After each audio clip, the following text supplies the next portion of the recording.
खालवा विकासखंड के ग्राम मामा डो में शुक्रवार को हुई अग्नि दुर्घटना में कुल 8 परिवारों के घर जलकर नष्ट हो गए। अग्नि दुर्घटना की खबर मिलते ही प्रदेश के जनजातीय कार्य विभाग के मंत्री डॉक्टर कोरविजय शाह भोपाल से तुरंत रवाना होकर कुछ ही घंटे में ग्राम मामाहोड़ पहुंचे। उन्होंने रात्रि में ही अग्नि दुर्घटना प्रभावित ग्रामीणों से भेंट की और उन्हें सरकार की ओर से हर संभव मदद के लिए आश्वस्त किया।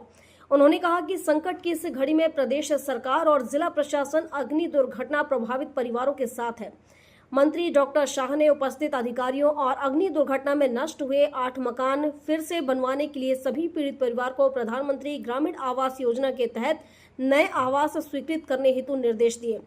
एसडीएम श्री रमेश खतेड़िया ने इस अवसर पर मंत्री डॉक्टर विजय शाह को बताया कि पीड़ित परिवारों के लिए तत्कालिक सहायता के रूप में आज ही 40 किलो गेहूं तथा 10 किलो चावल, 1 किलो नमक प्रति परिवार प्रदान किया गया। इसके साथ ही अग्नि दुर्घटना प्रभावित परिवारों के लिए राशन, किराना, कपड़े व बिस्तर की भी आज ही व्यवस्था की गई। उन्होंने बताया कि पीड़ित परिवारों की भोजन व्यवस्था अभी ग्राम पंचायत की ओर से करवाई जा रही है तथा सभी पीड़ित परिवारों को राजस्व पुस्तक परिपत्र के नवीनतम प्रावधानों के तहत पात्रता अनुसार आर्थिक सहायता राशि स्वीकृत करने के लिए प्रकरण तैयार किए जा रहे हैं। सूचना मिलने के बाद जितना समय मुझे भोपाल से यहाँ आने में लग सकता, तत्काल मैं वहां से चला।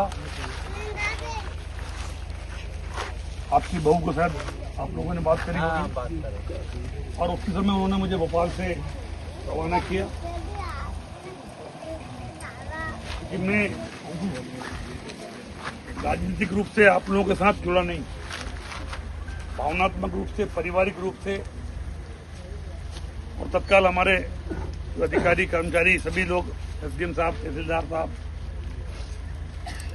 क्योंकि एक घर सिर्फ घर नहीं होता, पूरे जीवन भर की एक कमाई होती है। आज बच्चे जितने डरे सहमे हैं और ऐसा लग रहा है सब कुछ उजड़ गया। जो कुछ नुकसान हो गया उसकी भरपाई तो हम भी नहीं कर सकते, कोई भी नहीं कर सकता। लेकिन इस दुख की बेला में मैं आपको विश्वास दिलाता हूं कि हम लोग साथ खड़े हैं। वैसा नहीं बनेगा। बहुत कुछ चीजें जल गई, राख हो गई, सपने चूर चूर हो गए, हमारी बुजुर्ग मां की आंखों में आंसू। दुख हमको भी कम नहीं, लेकिन रोने से काम नहीं कर सकता। हमें फिर से खड़ा होना पड़ेगा, बड़ी हिम्मत रखना पड़ेगी आप लोगों को भी, और भविष्य में किसी की आशा नहीं हो, इसके लिए थोड़ी सतर्कता भी गांव वालों को बरतना पड़ेगी।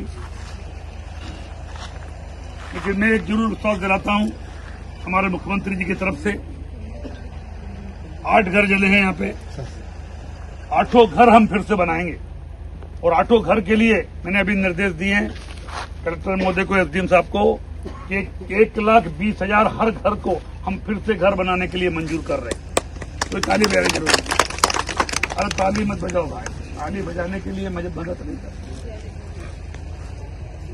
1,20,000 कोई बहुत कुछ नहीं है, लेकिन आपके आंसू पोंछने के लिए हमारी तरफ से एक रुमाल के रूप में हम आपको देने का सोच रहे। बहुत कुछ नहीं है, लेकिन इस कठिन बेला में आप हिम्मत से काम लो। हमारे बेटा बेटी भी, हमारे बुजुर्ग भाई भी, और अपने आप को अकेला महसूस मत करो। जब तक कि आपके घर नहीं बन जाते, इतनी जल्दी, अभी हम 2 दिन बाद फिर आएंगे, मैडम भी आएगी, भाई साहब भी आएगी, क्योंकि कल मुझे दिल्ली जाना है और 3 दिन में फिर मैं आऊंगा। इनको 3 दिन के अंदर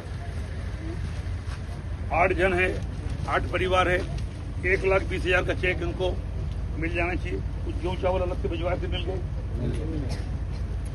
केवल आप देखिए, ये सब गेहूं चावल, कपड़े, मकान, पैसा, ये तो आपकी भरपाई नहीं हो सकती। आपके दुख में तत्काल हम लोग आके आंसू पोंछने का काम करने की कोशिश कर रहे हैं। हम कोई एहसान नहीं कर रहे, हमारा फर्ज है, हमारा धर्म है, वो हम अदा कर रहे हैं। आप अकेले मत समझो, हम 4 दिन बाद फिर आएंगे और आपको फिर फिर से आपको बहुत जल्दी जब नया घर बन जाएगा तो हम आके आपके यहाँ खाना खाएंगे। ठीक है बेटा, बिल्कुल अकेला मत समझना और बिल्कुल आंखों में आंसू मत आए। प्रकृति है, प्रकृति की मार है, कोई किसी ने जानबूझ के तो जलाया नहीं। लेकिन आपसे मेरी विनती है, हाथ जोड़ के हिम्मत मत छोड़ना। और ये तो अच्छा हुआ किसी हमारे भाई बहन की वहां पर कोई कैजुअल्टी नहीं हुई, कोई हमारे जानवरों की कैजुअल्टी नहीं हुई। आप सबको केवल मुख्यमंत्री की तरफ से भी और मेरी ओर आप धैर्य रखें, अपने आप को हिम्मत दें, निराश नहीं हो। और ऐसा कुछ भी लगे, दोनों हमारे बुजुर्ग नेता है, आप फोन करें, हमारे अधिकारी आएंगे। अभी रोज आके एक बार चेक करो, है ना, किसी को निराश होने की जरूरत नहीं है, समझे अम्मा। खालवा से मुकेश जाधव की रिपोर्ट।